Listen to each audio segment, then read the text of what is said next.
Perfect. Let's roll.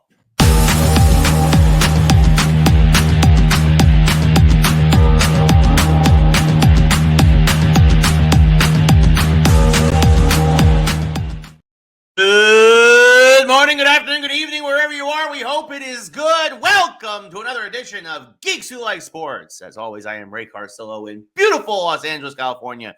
To my best friend in the entire world over in Philadelphia, Pennsylvania, Elias. Lee, how you doing today, buddy? It's been a little while. Ray, I'm going to say it. We've done a lot of these shows. That might Yes. have been your most energetic open I've ever heard you do. That was well done, my friend. Well, we had a week off. In fact, actually, I'm actually running on low. I was talking to producer Caitlin about this before we started the show because your boy, 3 stage readings, 3 comedy shows, all in the last 8 days, including an extra long one for Superman Reborn, the unmade 5th Christopher Reeve Superman film. And I did a Q&A with Elias Salkind and Mark Jones, the writer, and of course, Elias Salkind, the producer of the first 3 Superman films with Christopher Reeve, which was, expect that on YouTube soon. That should be a lot of fun. But yeah, been busy, my friend. Really busy. I'm going to jump in here. My favorite picture from that event. Yes. And if you guys listen to the show, you've probably seen some of them, was actually you running that Q&A because it wasn't that long ago, just over a decade, that you and I went to a Star Wars celebration and we sat in the crowd watching other people do that. For Anthony Daniels and things like that. So to see you doing that with Ilya, I mean, look, this is a legit Q&A. I mean that is a very, very well-known person for a very well-known franchise and a very well-known script that we're all excited to see. But that was my favorite picture, was kind of seeing you in that element, right where you belong, my friend. So congratulations on all that work. I appreciate that. Thank you. Yeah, thank you. It was also for a great cause. That's the thing. It's for charity. It's for the Christopher and Dana Reeve Foundation, of course, for spinal cord injury research. We had QR codes there at the event on the programs, whatnot that you can scan. And also, when it does go on YouTube, there will also be a direct link on the YouTube description for the video so that you can keep donating, because that, of course, is a fantastic cause. I love that you guys did that. Yeah, thank you. Yeah, no, it was great to be part of. My producing partner for this, David Coker, he reached out and was like, "Would you be interested in this?" Because for those who don't know, I'm part of a script reading group called Deadline Junkies. I do it every Monday in North Hollywood, and so he kind of knew that I was kind of the person to kind of help do the brass tacks of it, to get the theater, get the cast, etc. And so, I'm going to say this too, Ray.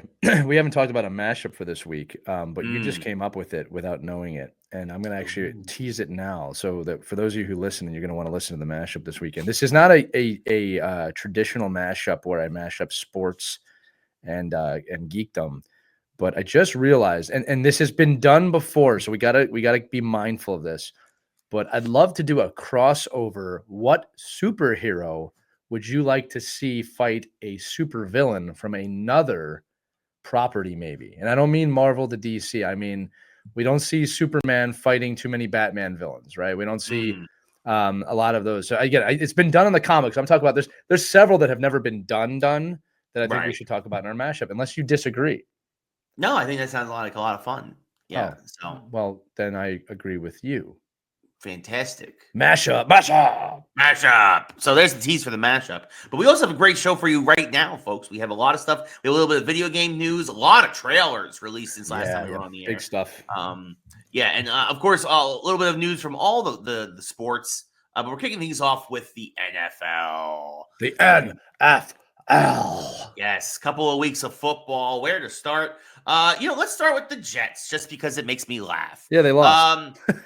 Yeah, they lost again. They fired their general manager this morning to go along with their head coach. Remember, the Jets were 2-3 when they fired their head coach. They are 1-5 since. So it might not have been the coach's fault. In fact, actually, surprise. Yes. In fact, actually, I'll say this. I watched the Jets not this past week against the Colts. I watched them against the Cardinals. That was the most lackluster team effort I've ever seen from it's very rare I've ever seen an effort like that. It was clear that defense just did not care and just gave up. Terrible tackling, terrible pursuit. And the Cardinals, who aren't bad, but the Jets made the Cardinals look like Super Bowl contenders, which they are not. And then, of course, Anthony Richardson coming back after being benched for a couple of weeks. marches down the field with 2 minutes to go and scores the game-winning touchdown, and the Jets lose by 1 to the Colts, who are still on the bubble of the playoff picture. Lee, should we just be laughing? The Jets have to be the new laughing stock of the NFL, right? Like, no, they're not. They're the Jets. Listen, I want to come from this from a sports angle. Yeah, you have a major culture issue in that team that has not been addressed. We got Aaron Rodgers. That's definitely not going after the culture issue. Again, look, very talented quarterback 10 years ago. Also, look, I'm not one of these guys that I hear this all. Oh, he's ruined the team. It's not him. You just have a terrible culture. Aaron Rodgers is not a culture guy that's going to come in and change the culture. It's you're going to live in his culture or you're not. All right, and that's okay sometimes if you're like a Patrick Mahomes. But look, there's a great comparison. You look at the Kansas City Chiefs, who are not undefeated anymore. You look at the Kansas City Chiefs. There's a culture there. They all buy into it. Mahomes, Kelsey, all of them, Andy Reid. You can feel it when you watch them that these guys are fighting for each other. I could easily say it's all Mahomes. Mahomes is the only reason they're winning. No one would buy that, right? You have a massive culture problem. So are they a laughing stock? No, it's the same problem. And if you don't fix the problem, you're not going to fix the team. Another team with the same freaking problem, the Dallas Cowboys. You can't fix it by landing your helicopter on the field during practice. I mean, you want to talk about living on a different level and not understanding how things go. Jerry Jones is so rich, he doesn't even understand his rich football players don't relate to that. Yeah. It's just mind-boggling. But again, the Dallas Cowboys have a culture issue, not a talent issue. There's enough talent there, Ray. There's enough talent there to be competitive. No one's going to more than the Jets, but there's enough talent there. So no, they're not the laughing stock. I do not know why anyone thought Aaron Rodgers would make a huge difference on that team. I really don't. To be fair, I don't think we did. We didn't. We did not. I said you get a couple more wins with that. It doesn't change the fabric of your team. All right. I'm going to bring this up now because we have to. Even the Giants don't seem to understand this, and they're going to DeVito. It's like, oh, let's throw in our backup quarterback. Well, I mean, that's funny. That one is funny to me. I think, the Giants is a different scenario. The Giants are in full, the Giants are a quarterback away. They're kind of in full tank mode. I would agree with that. They're going to draft a quarterback. But the Giants have all but clinched the top 4 draft pick. But they have a culture problem. Now, the right quarterback could fix that. Sure. Okay. Or let me rephrase that. I'm incorrect. The right quarterback could be a massive missing piece in completing that culture, because a lot of the elements surrounding that position are where they need to be. But if you want to have a culture of winning, it's not just the quarterback. I'm dumbfounded that the Jets thought that would be the solution. I was dumbfounded when they fired Saleh. I was like, he's a good coach, guys. Well, and that's the thing. That's really the thing. Excuse me. That's the thing is that firing Robert Saleh at that point was to your point, like mind-boggling, because again, if you're trying to build a culture there, and a guy who, by the way, yes, he's a culture builder. Yeah. The defense in particular was behind him, and you've seen this. Not only have the Jets been 1-5 since he left, the defense went from a top 5 defense to a bottom 5 defense. It's amazing how quickly it flipped. Like, I'm going to tell you why it flipped. It's because that guy really cared about his players, and they knew it. Yeah. All right. And you fired that guy. And then, of course, you let the press run with this story that, it's because Rodgers wanted it. It's just mediocre to me. And I can't stand, guys, listen, I've been in the team building space for a long time. I made this major mistake when I was young, like 2021, thinking that all pro teams understand culture. They really, really don't. Okay. In fact, they probably need more of this work than kid teams do because there's so many egos, right? Yes. The Jets do not have a championship culture. They lean on their championship culture, which it wasn't a fluke, but they lean on that one year. The Giants are getting there. Okay. The Cowboys do not have a team culture. No. Right. By the way, Lee's available for consulting. If anyone. It blows my mind. You know who's got a great team culture? The Lions. Yes. All right. That is I was actually going to mention that basically To me, the Jets are what the Lions were before Dan Right. Campbell got there. Right. Now. He is fantastic. And you know what? Yes. I love that if he's up by 4 touchdowns, he's still going to score 5 more. That's a team culture. It's like, stop me. Try and stop me. Yeah. I have no problem with that. All right. Not at all. Especially with what they're trying to do. Okay. Yes. I think the Bills have a pretty good team culture. I think that the Chiefs have a great team culture. In fact, I think the Bills culture only got better with Stephon Diggs and several other players leaving in the offseason. Yes. I think. And there's and that happens sometimes it's who's not too. there. Yeah. Yes, sometimes it's who's not there. Right. Well, and again, I was talking with a friend yesterday. Part of the reason why we were again reminiscing about the Giants knocking off the undefeated Patriots. The Giants turned a corner. The Giants were 8-8 the year before that. They lost in the first round to the Eagles in the playoffs. People forget that. The reason why the Giants turned a corner, part of it, is Tiki Barber retired. Yeah, he was done.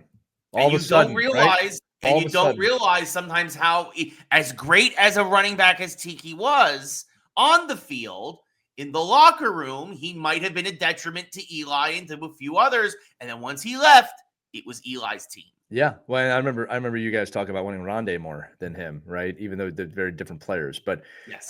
I will say this too, that especially with that team, it's a great example, Ray, of that Giants team. And it's like, well, is that how they beat the Patriots? The Patriots had a fantastic culture as well.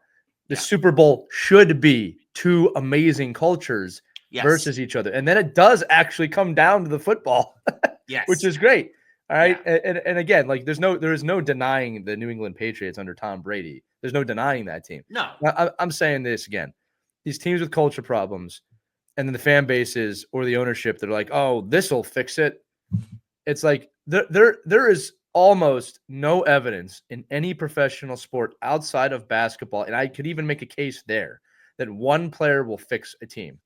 Okay. Yeah. And when it looks like that's happening, the team was already pretty much there. It was a piece of the puzzle. Right. I think about Ray Bork with the Colorado Avalanche in 2001. I think about, and again, in basketball, I said sometimes because they put super teams together in basketball, it doesn't work. It doesn't click. Right. You need the right 5 guys on the court to get along. Right. In every game. It's like the Dodgers did not win because of Shohei Ohtani. Right. They would have probably won this year without him. All right. But it was a big piece of the puzzle. Right. All right. So I'm just saying, guys, this one's super duper obvious to me, but the problem is there. Jets, even the Cowboys, you got to break it down. I don't want to say if to start from scratch, but you got to take a little bit of a deeper view here of who are the people in that locker room and that clubhouse that are leading the team. All right. You've got Dak Prescott, who I actually kind of respect. Unfortunately, he's done for the year now. Unfortunately on the sidelines saying, man, we suck. That is a culture problem. It's not on him, Ray. It's like the environment. I always talk about this, Ray. The environment was comfortable enough for him to say that on a sideline. Yeah. Right. You got to look at your environment. All right. And are you creating a championship environment? Yeah, no, I mean, like Jerry World is falling apart figuratively and literally. Just needs to get out of the way. Don't know if you saw the giant piece of sheet metal that fell off the stadium yesterday in Dallas before the Monday Night Football game. Yeah, it's getting bad. It's getting bad down there. I mean, again, to your point though, and you look at the Jets, you look at the Cowboys, and a lot of it starts at the top. Two of the worst owners in football. Look at the Commanders. Look what they've done in a year. New ownership, new quarterback, turned it all around. Completely different feeling with that team. 100%. Right now, again, the way, and I could. And again, I said at the beginning of the year, by the way, go back that I said it. Washington was going to start going like this. Yeah, although they're getting up there faster than I thought. Yeah, but that they were going to turn a corner. Well, look, and again, I might eat crow on this, but it's like I very much see them as an Eagles fan as they're coming fast, right? Like they can get us, and it's like we did play a great game against them, but it was a great game, and it's like. Right. As of now, it looks like the Eagles and the Commanders are the teams that are going to be there for the next few years. Yeah. Although I will say not the Cowboys, the Giants they're very close to turning this around if you get the right person. The Giants have the most sacks in football. The Giants have one of a top 5 defense. Yeah. The problem is the Giants can't score with Daniel Jones. And finally now, and I know we can't. Saquon's special. Not saying he's not. Oh, he's amazing. but for sure. Yeah. But the Giants have also found a gem in this rookie Tyrone Tracy. For sure. Who not as good as Saquon, but it's like, oh, we've got similar production now out of this rookie and Devin Singletary. So yes, it took two guys to do it, but it was like the running game is there, the offensive line is there, and the Daniel Jones era is officially over. The Giants are benching him. Thank they God. are officially, because they don't want him getting hurt, which would trigger a $20 million insurance clause in his contract if he were to get hurt. They're done with him. They're moving on to Tommy DeVito, who gives them, they feel, the least chance to win, which I am all for, because I want, if not the first overall draft pick, the second. I'll say this. Jacksonville's probably not going to take a quarterback, though, because they got Trevor Lawrence. But they will not take a quarterback unless they're looking to trade him. And that might be a thing. That could be. But so if they do get number one, I'm not worried. But again, Quinn Ewers or Carson Beck. Yeah. You are a New York Giant. Well, and let's talk about Saquon just real quick with the Giants. Looking back now, I think we have more of a 360 view on this. We talk about culture, right? That's what he thought of the Giants' culture, was to go to an arch rival. The mistake the Giants made, because I think Giants fans will say, "Oh, imagine if we had both of them," which is not a realistic thing. That's not. We never drafted Tyrone Tracy. Yeah, you never would have done it, and I heard that once, and I'm like, no. No, you don't understand how. The mistake that they made, and this Giants fans not gonna like this, was not trading him. And you're gonna say 100%. That he's not tradable. I'm like, no, he was very tradable. He was very tradable. Right? And the thing is that and we know this because of Hard Knocks. Like, we saw that, he'll sign back here. Well, he'll sign back. And it's like, no. And I'll tell you right now, Ray, this is not me being pro Eagles. You put him into a great team environment with a culture that needed that piece of the puzzle. And he's staying healthy. But look what's happening, right? Yeah. I mean, he's having an unbelievable season, and he's doing unbelievable things, right? But again, to the Giants fans listening, to the Cowboys fans listening, to the Jets fans listening, that's what culture can do. It is bringing out the absolute best in him. Yeah. All right. You think he wants to stay healthy now? You bet your ass he wants to be as healthy as he could possibly be. I mean, look, the other thing too, man, when you do a backwards hurdle over a guy, that's not someone looking out for their safety. You know what I mean? Like, this guy's going all out right now. Yeah. And again, the Philly fans were mocking the Giants fans last week, saying, "Thank you, Giants." But the Philly fans, the Giants are much closer than we think. And that's the problem. Quarterback away. Again, if we draft the right cute quarterback in this year's draft, which at the being where we will be at the top of the draft. You have to do it. Yeah. We have to do it. There are 4 viable quarterbacks, I think, in this year's draft. By the way, the guys I wanted last year, Bo Nix starting to tear it up in Denver. 3 great games in a row. Denver now is the 7th seed in the AFC. Yep. Look out for the Broncos. I mean, I don't think they're going to actually do any damage, but I think the Broncos could be. I think you could have in the AFC, you have the Bills run away with the East because no other good team is good there. You're going to have both the Ravens and Steelers come out of the North. Yeah, talk about a rivalry there. Yeah. You're going to have the Texans win the South basically by default because Indianapolis is on the cusp, but they're still – Richardson needs to continue to develop. Yeah. And you're going to have 3 teams out of the West. You're going to have the Chiefs, the Chargers, and again, I think the Broncos are going to get that 7th seed. So, again, it just shows how quickly a quarterback, the right quarterback drafted, can turn your franchise around. And I think I said it at the beginning of the draft. I was hoping that Bo Nix was going to fall to the 2nd round and the Giants would have taken him there. But Bo Nix starting to look good. But again, you had 6 viable quarterbacks in last year's draft. I think you have 4 in this one. You have to take one of them. Preferably be Carson Beck or Quinn Ewers. I would prefer Quinn Ewers out of Texas personally. And also, by the way, for everybody who's saying the Giants should tank 2 years in a row to get Archie Manning, you're morons. You're morons. Let Archie go somewhere else next year if he even declares next year. Like, Eli's legacy's with the Giants. Peyton's with the Colts and Broncos. The grandfather Archie is with the Saints. There's no one player that will fix a team. Giants fans, allow me to take you down memory road here. You were not high on Eli before that Super Bowl. There was that's so very true. much I agree 100%. I'm on top of that list. Yes, I agree 100%. I remember it. It's, this guy's never going to win. And then he won, and now he's the greatest thing that's ever happened. All right. Come on, guys. You never tank for a player. First off, you never know if a player is going to work out, ever. No. Second of all, the chances of you getting that player, even if you tank, are not in your favor. No. You build say it with me, Ray. It starts with T, ends with M. E is in the middle. Team. Okay. Not to mention, we put way too much focus on that quarterback position. It's insanely important. If you do not have the supporting cast, it does not matter. It doesn't matter. I have coached football. It is the ultimate team sport. I heard a speaker, Ray, say the other day, I love this perspective. And he had said that, although I do have a caveat to it, he said the offensive line in football is the only position in pro sports where you have your back to the play the whole time. You never look backwards, right? You have to just trust that everyone behind you is doing what they're doing, right? I did say that hockey goaltenders have a similar thing. They're not looking at the net where you're trying to shoot. They just have to trust they're in front of it, and good ones do that.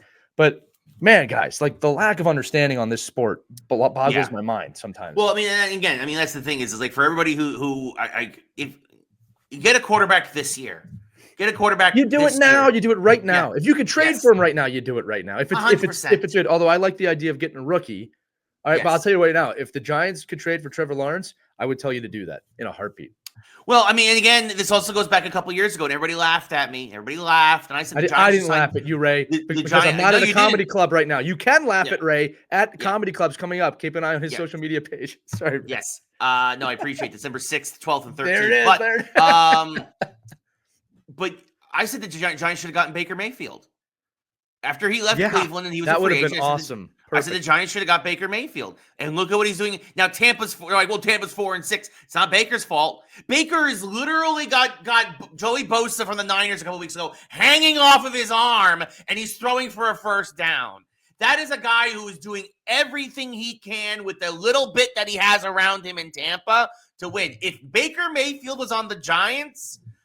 if Baker Mayfield was on the Giants right now with Malik Neighbors and Tyrone Tracy, the Giants would be a playoff, at least a bubble playoff team. I think you'd be a bubble team. I don't think that you're where the Eagles are right now. But I think you'd be we wouldn't be 2-8. We'd at least be like 5-5. Yeah, also, Baker Mayfield, perfect for New York City. I mean, just the guy you want. He would have thrived. I mean, but again, and this will be my final note on the Giants. This is what happens when you have management that does not quite understand the situation that they're in. All right. Again, guys, I'm going to say this right. That Hard Knock stuff was embarrassing. The fact that our general manager's son knows football than him. Yeah. That'll be serious, more than Mara saying, "Oh man, we'll never live it down if Saquon goes to the Eagles." More than that. It's Shane's son, Joe Shane's son saying, he's like, why wouldn't you trade up for Jaden Daniels? He's going to be a generational guy. You got one opportunity for this. Yeah. Oh, your 13-year-old son gets it. Right. I'll take this a step further. Now I'll say this. Maybe this did happen, what I'm about to say. I don't really know. The fact that the New York Football Giants, this is one of the greatest football franchises in the history of professional football, did not go to Max and say, if you air this, I'm going to sue you. Do not put this on TV. They look like morons. I'm watching this. I'm like, I cannot believe they let this air. Everybody there should be fired just because of how. First off, I can't believe they let him in the room for that off season of all off seasons. Yeah. That's the culture problem that they have. If you've noticed, Ray, who do you not see on Hard Knocks ever? The Patriots before. Right. Yeah, Kansas City. They don't want them there. They say they don't want it. They're a distraction. Yeah. And it's like and again, it's all about the money. John Mara was like, you're going to give us how much? That's exactly what happened. All right. Let me show you one of the most embarrassing moments in franchise history. And again, it's getting more embarrassment by the week, the way Saquon's playing. All right. I will say this too. I do want to turn this towards the Eagles real quick, Ray. Early in the season, I think we all thought, yeah, they'll make the playoffs and they're not going to go far. Now they're looking like they could go pretty damn far. In fact, certain people are now saying that they are a Super Bowl potential team now, which again, you got to play out the whole season. But Ray, what I'm seeing from this season versus last season is they seem to be getting worse and worse every week last year. Now they seem to be getting better and better. And I do, we like to kind of talk about things we've talked about in the past. 6 weeks ago, or 7 weeks ago, when Sirianni shaved his head and he was talking back to the press. Remember, I had said I think he's trying to make a distraction to take the pressure off the team, and he's put himself into a Super Bowl or bust position. Well, they are well on that trajectory at the moment. They have not lost a game since then. They are looking better every week.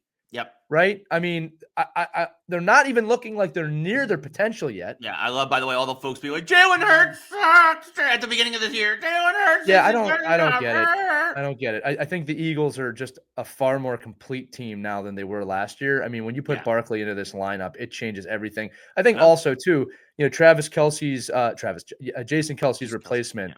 I just hear Travis so much. Him too. He's been getting better. He's getting better every week. And they've been commenting on him of like, it doesn't even look like Kelce's not here now, right? Yeah. So I'm loving this team right now. I mean, it's look, after last season and the just unbelievable complete collapse. Yeah. Like if you don't think they're thinking about that and making changes based on that, which they have, not to mention our coordinators are just far superior this year. Yes. Eagles are looking pretty good, Ray. I mean, I would say they have a chance. I mean, absolutely, they have a chance. The Lions are still the favorites, in my opinion, in the NFC. But if it's I would not be surprised if it's Lions-Eagles in the conference championship. Yeah, I could see that too. And then, again, this is one of those things. If the Lions somehow get knocked off early, I mean, it opens the door for a lot of teams. But I mean, this is the thing. Like, look, the Falcons are weak. They'll probably win that division. Which credit to you. I didn't think they would. You called that the beginning of the year, but right now they are leading. The Cardinals, not a threat, but they'll probably that division. Excuse me, the NFC West is a cluster. Yeah, right. Well, that's Commanders Eagles, right? Like they're both in the one's wild card right now, right? Right. Yeah. I mean, that's the thing. I think. I think the Commanders just don't have enough experience. So you look around, and I think the Vikings are flawed. I think the Packers are flawed. Yeah. The two most complete teams are the Lions and the Eagles. Yeah, and I'll say that you put a gun to my head. Not to say that obviously there can't be an upset. Obviously, no. The Lions would be the favorite to beat the Eagles, but that does not mean the Eagles can't beat the Lions. It's one of those games, right? It would be a pretty close bet line. But yeah, look, the NFL season. We're at that point now. We know who it's going to be. And some of you guys are done. Some of you guys are on the bubble. Some of you guys are at the top. It's been a good NFL season, but no, just to make this bookend, Ray. No, the Jets are not funny to me. I do not get. It's like it's ridiculous, right? It's just you have no culture. Again, they're the new Lions. They're the new Lions. They were what the Lions were 7-8 years ago. Right, and the Lions are just a dominant force within the NFL. Yeah. Best team in Detroit. That's also true. Yeah. Which isn't saying much, but they are. Although the Don't Tigers, talk to Tigers fans like that. The Tigers and Red Wings are on the up and up. The Pistons, not so much. Yeah, you know what kills me? The Red Wings, it's ever since they joined the Eastern Conference, just not a threat. Such a threat in the Western Conference. Amazing how that happened. Real quick, I want to move over to college football. College football is getting very interesting. It is. Yeah. Big upset this week. Unranked Kansas knocked off at the time number 6 overall BYU, leaving only 3 undefeated teams left. Indiana, which nobody saw coming. Where is it? Oh, Oregon, which not surprised. Oregon number 1. By the way, both Big Ten teams, and then Army at 9-0. Isn't that crazy? Lee, a lot of folks are being like, so Army right now is outside of the playoff picture. But if they win out, because here's the thing, they play Notre Dame this week. Notre Dame, by the way, double-digit favorites over Army.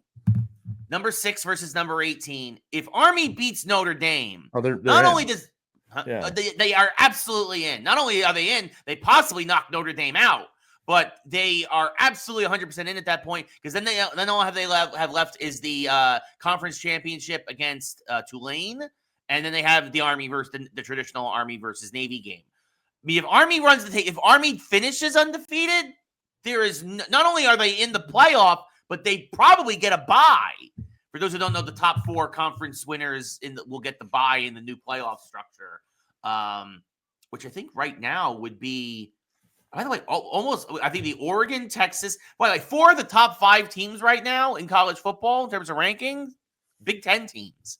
Oregon, Ohio State, Penn State, and Indiana, which did not see that coming.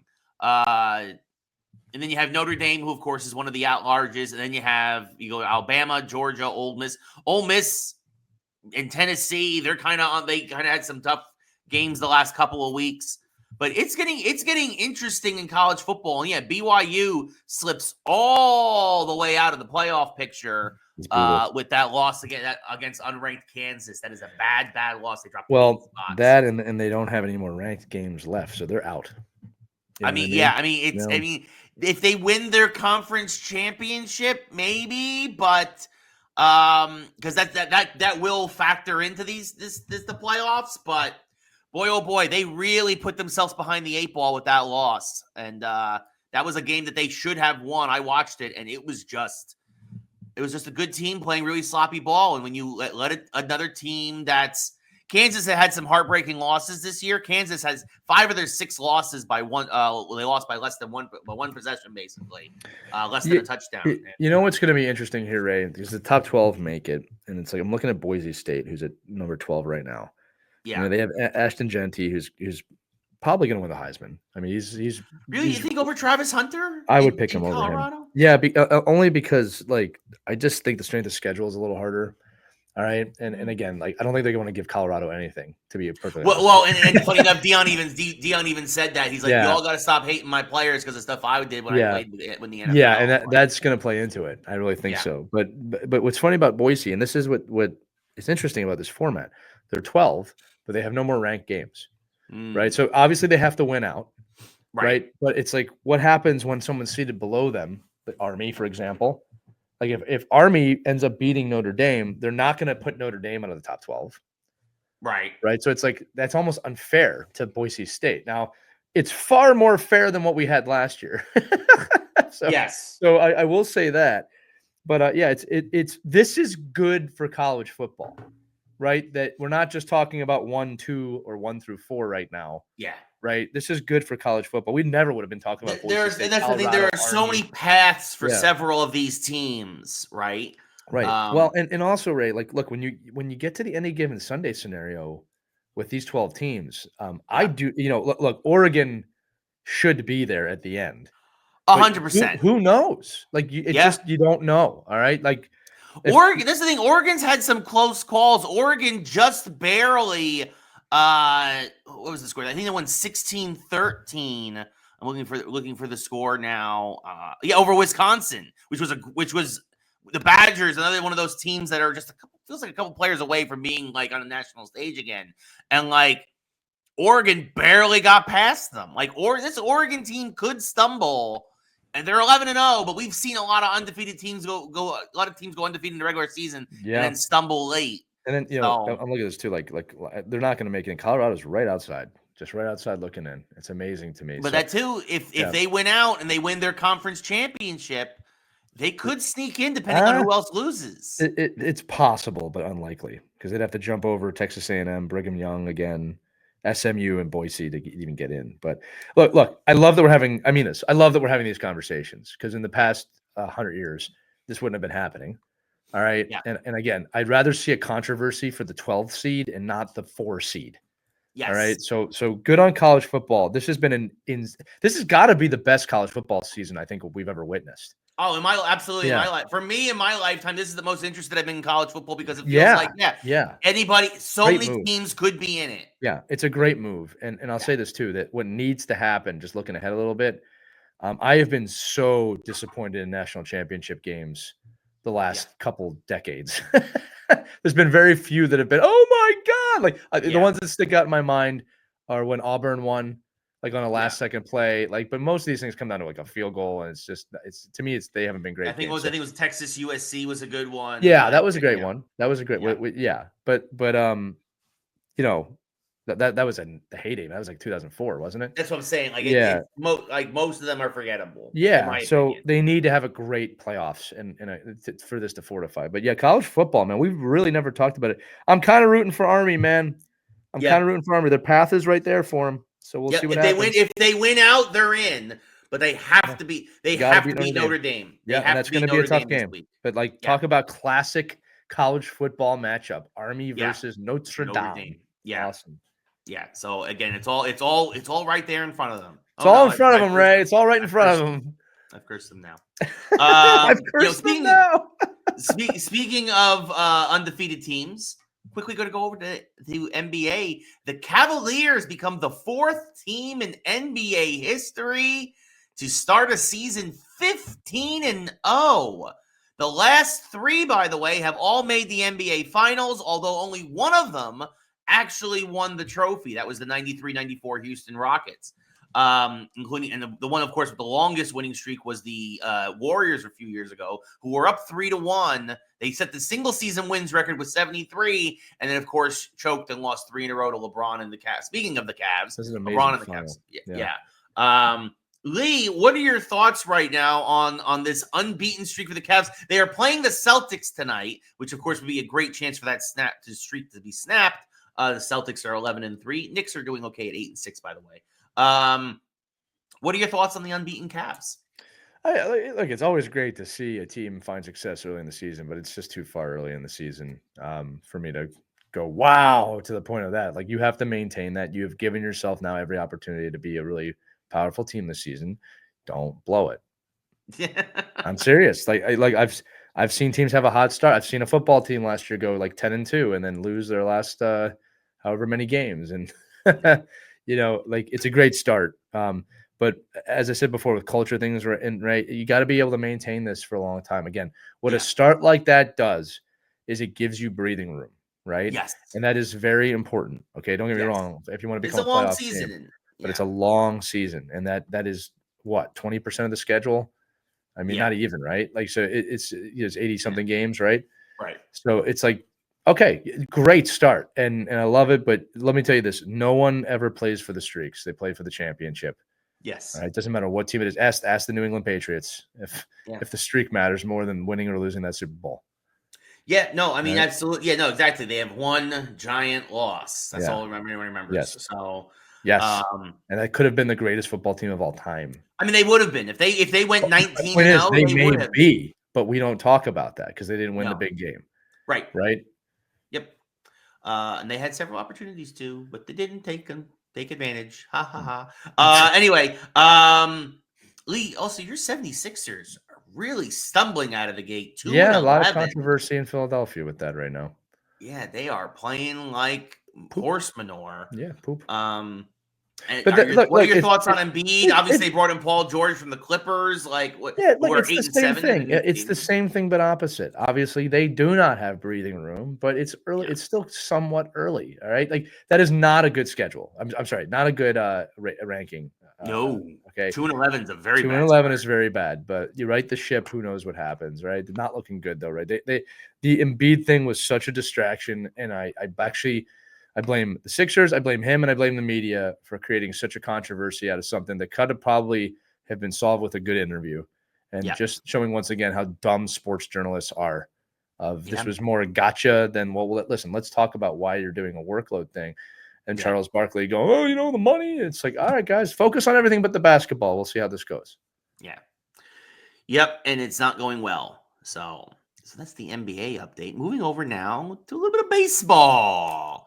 A little bit of baseball offseason news. A little, not really a lot going on with the hot stove. A lot of minor moves and stuff. No, everybody's looking at one player on the hot stove. That's it. Yes, that's the thing is, once Soto goes, you're going to see the other. I think you're going to see the other dominoes fall, right? But yeah, I think that a couple of interesting things. First off, rookies of the year, Paul Skeens of the Pirates.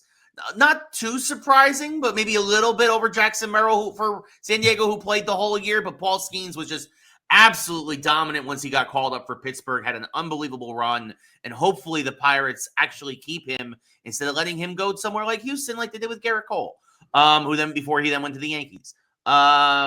that's the thing. Pittsburgh does a great job drafting and developing young players. They just then don't much like the Athletics did for a while with Moneyball. They just then don't keep them because they're cheap. Be less cheap, Pittsburgh, and you'll win more games. So true. Yeah, and Luis Heel, another starter who, because Garrett Cole was hurt, forced into the Yankee rotation and had an unbelievable season for the Yankees. And they still wouldn't start him in game 2 of the playoffs for any series. They waited for game 4, and then he was the one game they won in the World Series. What a shock! Your superstar young pitcher didn't get 2 starts in the World Series.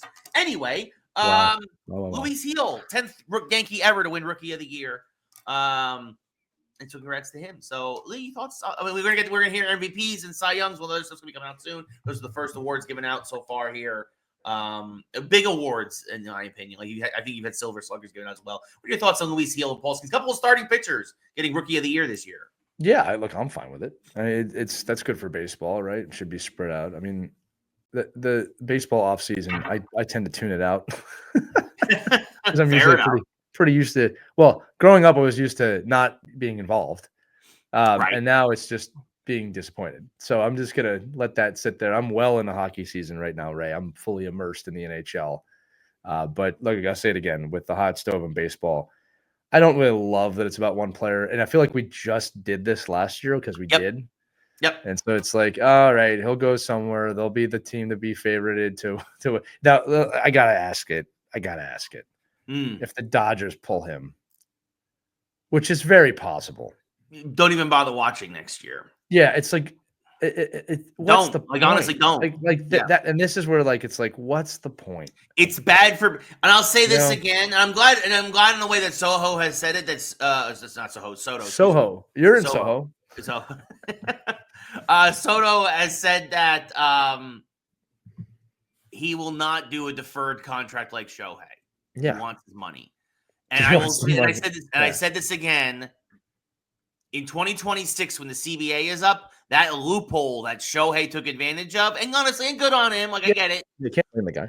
But you're gonna close. You have to close that deferment loophole. You have to, for the good of the game, because you can't have the Dodgers do these, or any team do these kind of weird contracts in order to try to, like, I mean, we were the evil empire, but we paid everybody. Like, the Dodgers are the new evil empire right now. If Juan Soto goes to the Dodgers, there's no point in watching baseball next year. None. It's that simple. Yeah. And if the Yankees do not re-sign Juan Soto, we march on Yankee Stadium the day after, because Brian Cashman, Aaron Boone, and Hal Steinbrenner need to go if Soto leaves. Well, he's going to try and play that Shohei contract right at him. And, Steinbrenner wouldn't hesitate. I'm not going to lie to you. No, George would not. Yeah. George would not, but Hal only cares about the numbers. Yep. And again, Brian Cashman traded an entire pitching staff worth of pitchers to the Padres, who would have been really useful in the playoffs. If we only get Soto for 1 year, that will go down as one of the worst trades. Yeah. Ever. Mark my words. So yeah. Other news around baseball: the Baltimore Orioles, after many complaints from their players, are bringing in that ridiculous wall from left field. They're going to lower it from 12 feet to 8, and they're going to bring it in about 10 feet. And they'll hope that will help with offense. Of course, it'll also probably help with opposing offense. But so the weird trapezoid in left field being brought in Baltimore. We've seen this around baseball. Camden Yards. Yeah, we've seen this around baseball before. When the Mets built Citi Field, everybody complained it was too big, so they brought in the walls. So the Orioles are going to do the same now. And we'll see what happens next year with their team. It's not bad for baseball. No. There were so many home runs last year that hit the top of that wall. There would have been home runs in every other ballpark. But that's the beauty of baseball, is that every ballpark is different. Right. What are the beauty? I think people love the dinger. And again, with the way that team's playing right now, you should absolutely help them. Well, and I think that's part of the thing too, is they're like, oh, come playoff time, now that after 2 first-round exits, maybe we need more offense. More often. So we're going to change the field. Yeah, change the field. Yeah. Although they have new owners now too, and I think they are actually going to pay their players now. And I think you're not going to see what happened like 10 years ago when they had to trade Manny Machado because they weren't going to pay him. I think you're going to start seeing the new Baltimore Oriole ownership really step up. And I've said it before, I think the Orioles are a threat for the next several years. They are. I'm always thrilled when they get bounced from the playoffs because I'm a Yankee fan. So, final thing, the 2025 Hall of Fame ballot was released yesterday. A lot of players on that. A lot of players. I'm going to say this. First-time player Brian McCann, because he was around the cheating scandal with Houston, I don't think he's going to get any votes. I think your most likely best chances for first ballot on this ballot of the new players, I mean, Ichiro for sure. Oh, that's easy. Yep. Yeah. I think there's an outside chance for like a CC Sabathia or a Felix Hernandez to be first ballot. I think CC will be in the Hall no matter what at some point. I don't know if he's first ballot. And then I think also eventually, I think Dustin Pedroia for the Red Sox will eventually get in, but I do not think he's first ballot. Lee, what are your thoughts on the? Oh, and Billy Wagner will be the one guy who hasn't gotten in yet in his last year of eligibility. I think Billy Wagner will get in because he's been trending. They always look at the trends, and he's been trending in the right direction basically the entire 10-year period. And I think that he will get in the final year of his eligibility. I think it will just barely crack the 75% mark. What about Bobby Abreu, Ray? No. I liked Bobby. I love Bobby Abreu. I'm a huge Bobby Abreu fan, not a Hall of Famer. Yeah, no, I agree with that. Pete Rose should be in the Hall of Fame. Very good. Pete Rose should be in this year, Ray. Pete Rose should be in now. Yeah, and they should put Pete Rose in too. They should do it this year. Put it to bed. It's time. I'm serious. Like I'm not trying to be funny. Now is the time. You missed this. This is the last chance. It's not going to ever happen if they don't do it this year. Yeah. Yeah.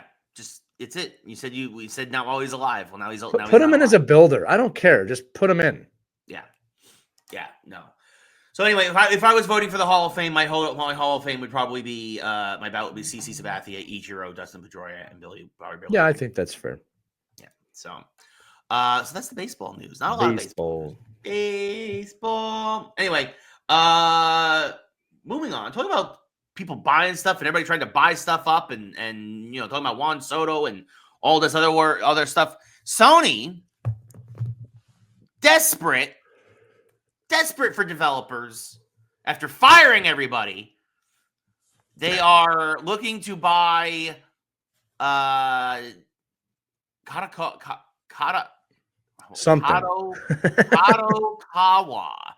which is the parent company of From Software, who makes Elden Rings and made all the Dark Souls games and whatnot. And this is a big deal for several reasons. This would be Elden Ring is one of the I'm not a fan, but for a lot of folks, made a ton of money. It's a big developer. This is a big deal to get From Software. And honestly, it makes sense. From has worked very closely with Sony for a while. But the fact that they're going to buy the parent company, Kadokawa, is a big deal because this would give Sony the monopoly on anime.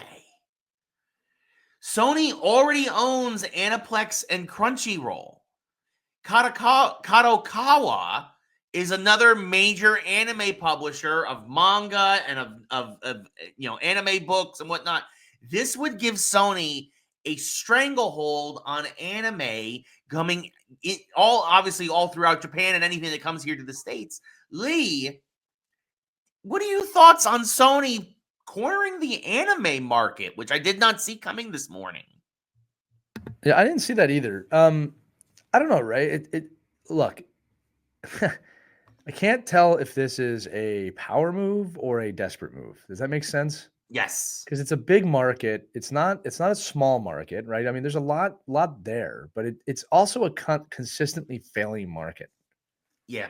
So what are you going to do with it, right? Like, are you planning to expand it or do you just want to own it? Because if you just want to own it, it seems like a desperation move, right? I don't know. I have a hard time with it. And I will say this too, that with things like Marvel's What If, X-Men 97, there's a possibility here that the United States is about to have a new birth in that realm. And and maybe they're looking to dive into that, but I don't know. What do Yeah. you think, Ray? I want to know what you think.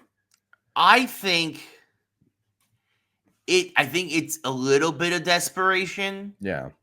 Right? I don't think it's as much of a power move as people think it is. I think that don't either. It doesn't feel like one. no. I feel like as we prepare for the great video game mergers of the 2020s, This is about IP. I think that this is about IP. Yeah. Because I also think, and mark my words, I will. unless the next Assassin's Creed game sells like 10 million units in its first month, I think Ubisoft is in a lot of trouble. I think you're going to start to see. I've been saying this for a couple of years. I think you're only to see more consolidation in the games industry, which is bad. But I think that's all you're going to see, more consolidation. The same way Microsoft bought up Activision, and I think that again, we've talked about this. Microsoft has so much money, and Nintendo has so much more money than Sony, and like I think this is like an IP grab, and I think this is just a way to try to bolster themselves from the coming end times. So, or dark ages, not end times, but dark ages. I mean, look, here's the thing. This is not a new development in terms of the world of business. We're watching all the cable systems go through this right now with streaming, right?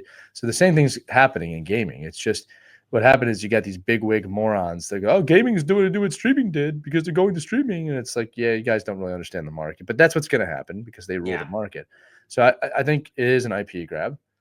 All right. We'll see. We'll see what happens. But it's an interesting one for sure.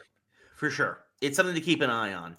Something else to keep an eye on, something that we've been waiting for months now, is whatever the successor is to the Nintendo Switch. I'm hoping it's still going to be called Super Nintendo Switch. That would be so great. The Switch 2, whatever they want to call it, when they finally do reveal it, hopefully. I think a reveal is coming in the next 3 months. Oh, I think it's imminent. Yeah. Yeah. I think it's imminent for sure because they just also announced that Nintendo announced and confirmed that whatever the successor is, it will be backwards compatible to the Nintendo Switch. So all your Switch games can be played on the new system. Right. Now, why would they say that? Right? Because the answer is pretty easy to this. Well, they want people to keep buying Switch games. Yeah, because the holidays are right here, right now. Yeah, they know it. So with the Christmas, Hanukkah holiday coming up, they could reveal this thing. They don't want you waiting for Switch 2 before you buy your next Switch game, and they knew that. So now it's like, hey, they could literally announce it on Christmas Day.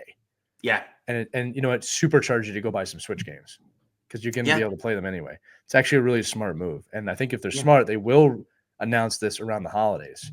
Yeah, right. Because what you do is you supercharge the audience. Everybody goes and buys. You release the Switch 2, the Super Nintendo Switch, which they have to do. That's just such a great name. Yeah. And you could do that in Q1, Q2, and you could have a second holiday. Although I know they don't usually release systems then. But this is kind of a classic Nintendo move, right? Of not doing what everybody else does. Yeah. They did release the Switch in the spring. So. That's what I'm saying. You do this again, right? You get 2 holidays that year. Well, and that's the thing is that like a part of me hopes they announce it at the Game Awards in December. Yeah, they probably will, right? And if they don't, and if they don't, and you need a laugh, you can come see me at the Ice House on December 12th, immediately after the Game Awards. Yeah, I would love to do that too. I think the announcement is imminent, and I think the backwards capability thing is huge because you're going to keep buying the final titles for the Switch. Super Nintendo Switch, such a great name. I hope they do that. Yes, 100%.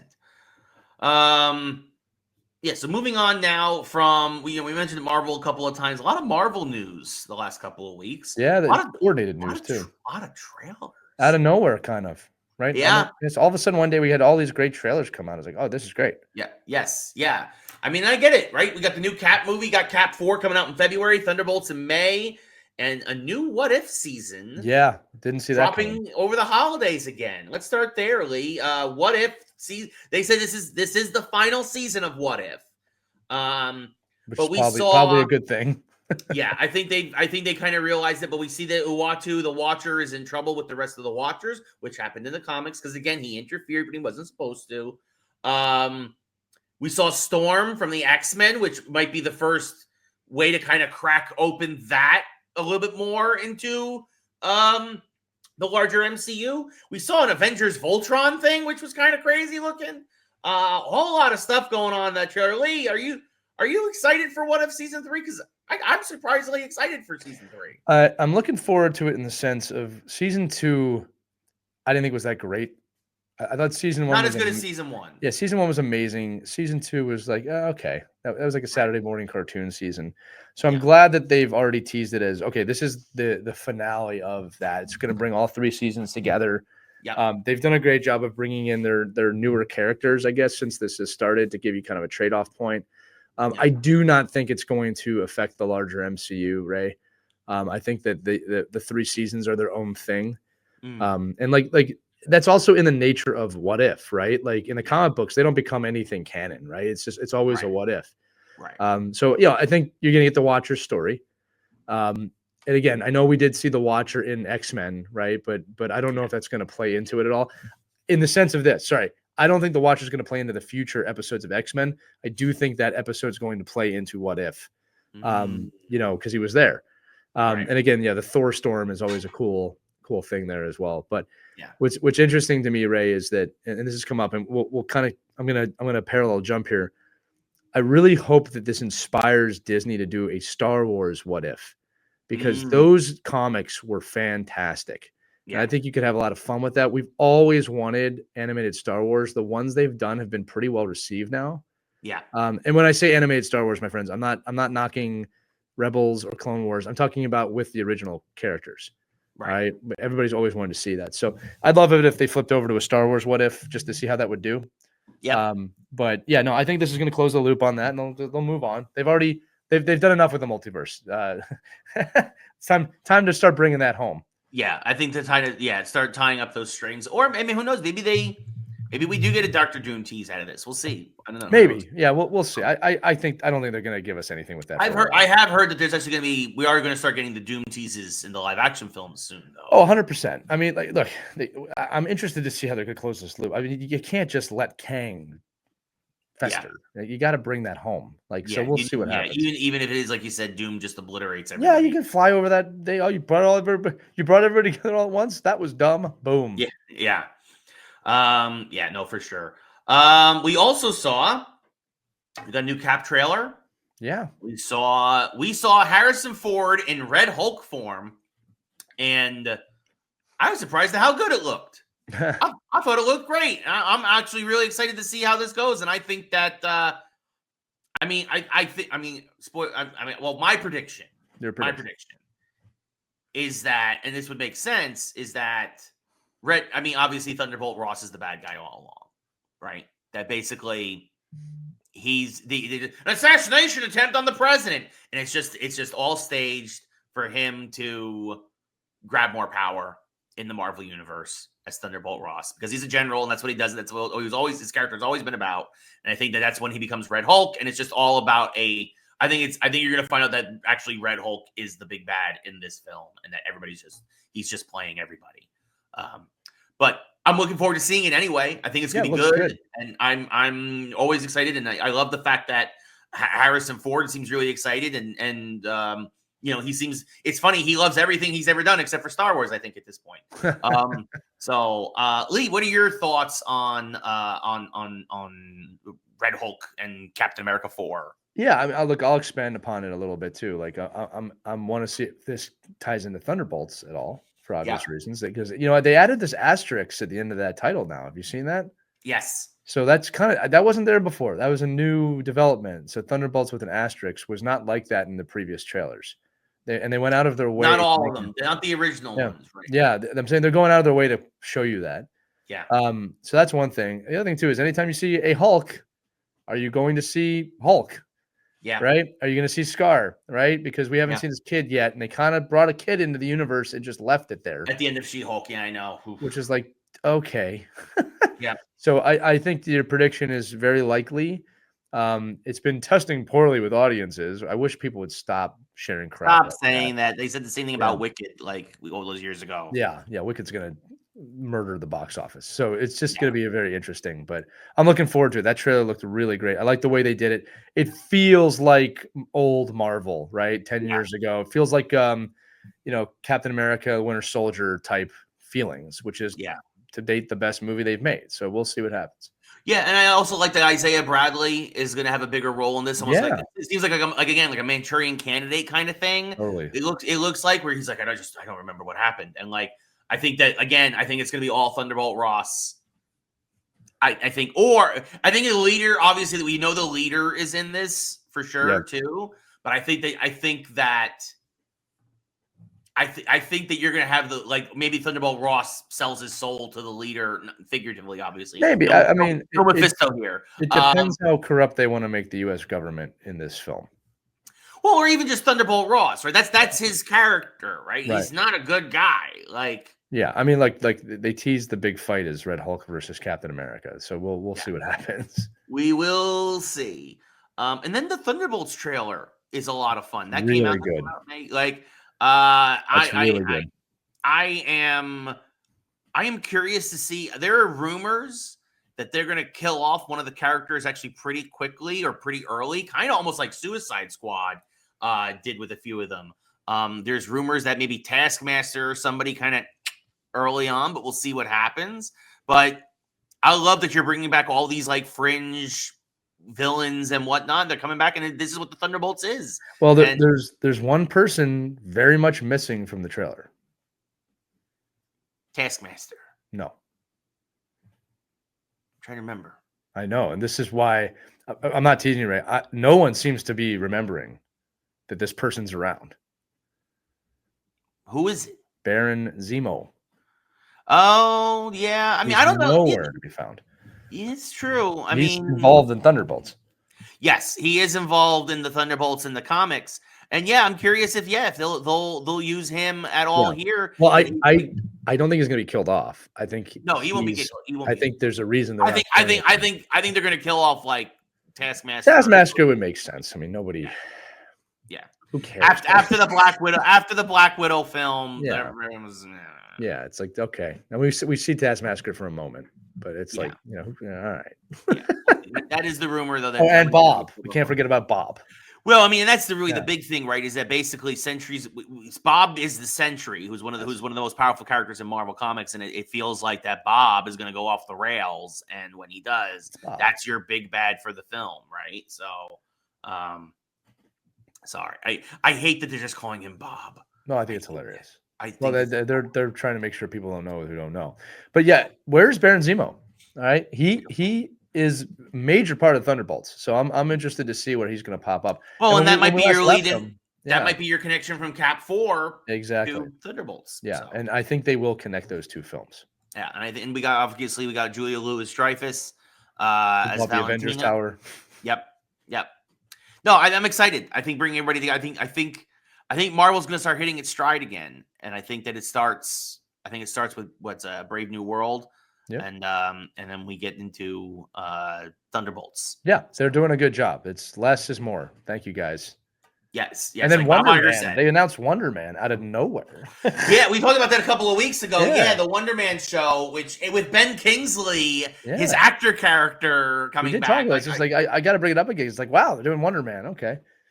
I mean, it's great. He's an Avenger, in the comics. We'll see what he does. And a lover of Wanda, which, okay. We'll see what happens there. We still have White Vision somewhere. Yeah, I'm wondering if Vision Quest brings back Wanda.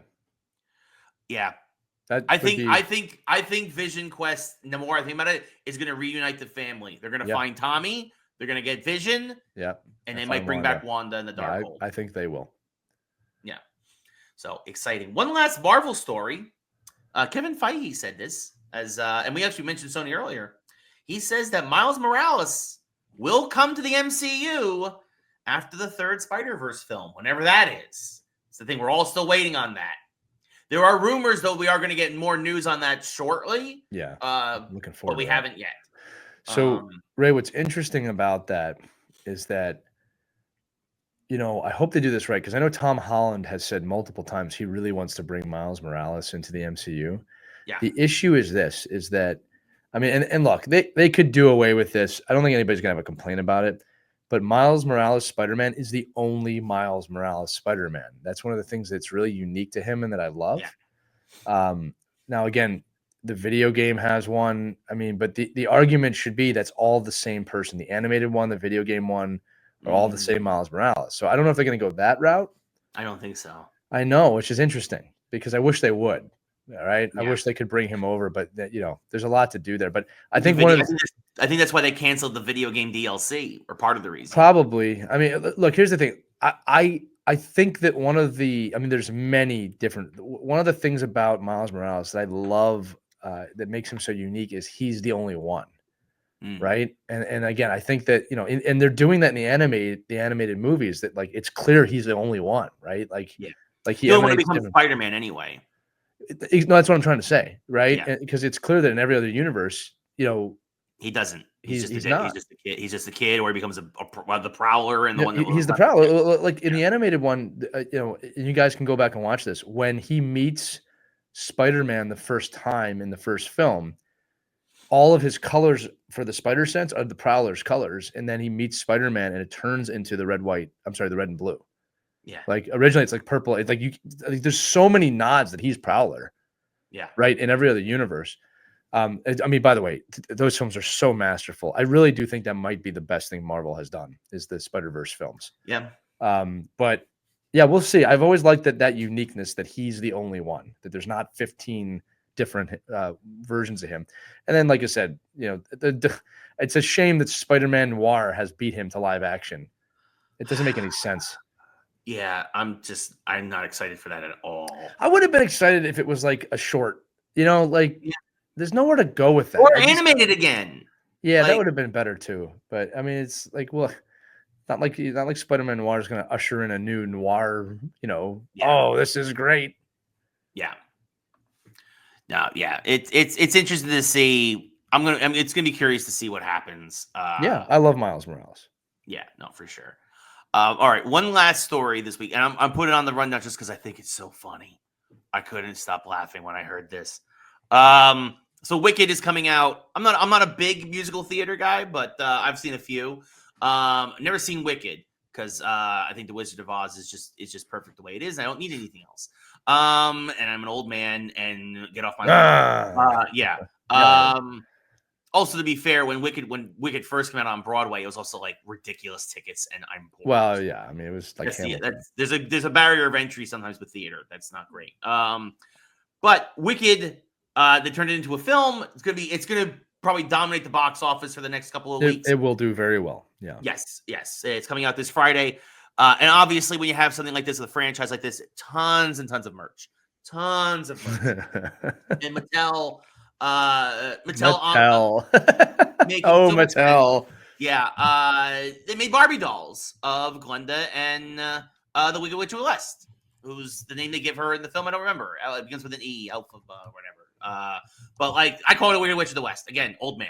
I admit it. I'm an old man. Anyway, they somehow, we always talk about on the show about people failing upwards, and it feels like how this got through so many layers of defense to the point where these dolls were on store shelves. Now, they were only on store shelves for a day. It was a massive, instantaneous recall. The website for the Wicked movie is wickedmovie.com. Wickedmovie.com. Wickedmovie.com. Printed on the back of all of these dolls' boxes was the website, just wicked.com. Now, typos happen. And if it was just any normal typo, it probably would have just been, that's it. It would have been, they might have actually even tried to buy the domain. But the problem is the domain was already being used by a porn site. And it was printed on the back of millions of Barbie dolls around the country, and a massive recall needed to be had. And I just can't stop laughing about this. By the way, it was the most trafficked Wicked.com. It was the most traffic they've had in 15 years, I heard. the day those dolls came out. Pretty funny. And if you kept your doll, you got a doll on that day. It's probably a collector's item now because all the other ones got recalled. Lee, this is a little bit out of our realm usually, but I just couldn't stop laughing at this. What are your thoughts on the wicked merch disaster and Mattel just absolutely screwing up what could have been one of their biggest launches in years for toys? I will say this, Ray. Aside from this being very funny, this is a learning moment for everyone. I always tell my staff to triple check everything. And if Mattel can make this mistake, you can make this mistake. Do you know how many people had to have seen that box and just did not do a Hawkeye view of the website? I mean, it's unbelievable that things like this can happen, but you triple check everything. I think you and I were taught that in school. Again, the way we were taught, and again, for the audience, we were taught, I remember this, assume, and this is true, assume something is wrong because there's always something wrong. Always. It's just amazing. Like, if you do this, I'm sure Ray and I are the same, where it takes us a few more minutes to send an email than most people because we're rereading it 3,000 times. And sometimes still leave a typo or something. I know. It's amazing to me that in all of this still happens. You triple check everything. I don't care if this sounds condescending. This is just good advice. Yeah. So yeah, even with that, I do this great thing on when I'm in front of people, Ray, on stage or whatever. I do this communication exercise where I draw a picture on their back and they have to copy it. And even the idea is that you can't do it if I don't give you good instructions. Right. But even when I give good instructions, they're still not the same. They're very close, but they're never perfect. So you triple check everything. End of story. End of episode. End of story. End of story. Finn. And end of show. Yeah, Finn. Fin. Period. Yes. Yeah. But it's a good one, buddy. We're back. Next week will be interesting because I might have jury duty next week. Oh, dun dun dun dun dun. Today's defendant is someone who's guilty. Dun dun dun dun dun. Yeah, Ray Carsillo is one of the jurors, so that guy will definitely be found guilty. Dun dun dun dun dun. Welcome to guilty court. Dun dun dun dun. This is true. Me and Lee talked about this. I get called for jury duty. So stupid. All the time. Yeah. It's third time, fourth time. This is the third time in 5 years. That's insane. It's like almost as soon as I'm eligible to be a juror again, they bring me back in. Producer Caitlin mentioned I am a good juror. I throw everybody in jail, but I don't. They don't pay enough. Yeah, no, they don't pay me enough. I am a believer of this, and I get why they don't do it. I get it. It's jury of your peers. It's in the Constitution, but I also believe you want to help. You want to help create some jobs. Professional jurors. I think I think people who are just as well versed in the law, not quite lawyers or anything, but people who just have maybe lawyers in training.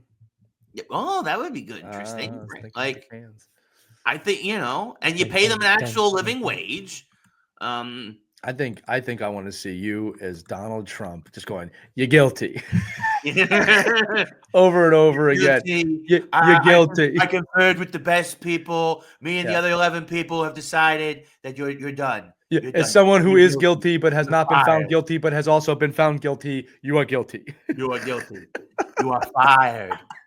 Who's the innocent antithesis of that, right? P. Diddy? I don't know. I don't think P. Diddy's innocent. Look how the more problems we see. He is not innocent. It's all about the Benjamins. What? Now, the best, just to close this out, the best thing about P. Diddy the funniest thing about P. Diddy was this oil stuff. He's like, oh no, it was like a Costco. We bought all this oil at Costco, and then Costco comes out, we don't sell baby oil. It was just like triple check everything. That is you idiot! You blew it. Yeah.